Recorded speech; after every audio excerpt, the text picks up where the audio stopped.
sementara masih hidup berazam dengan Allah, ya Allah, aku nak jadi manusia yang paling banyak berselawat kepada Nabi-Mu sallallahu alaihi wasallam.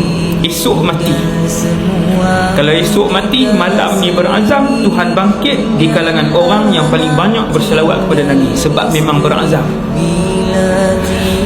Berazam ni maksudnya ada kesungguhan dan perancangan ke arah itu. Banyak ni berapa? Selawat banyak berapa Ustaz?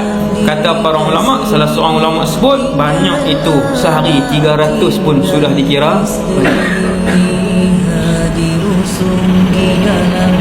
sikit lah. 300 itu sikit lah,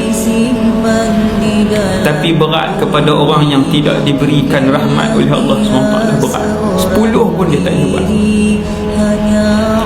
100 pun dia tak boleh buat.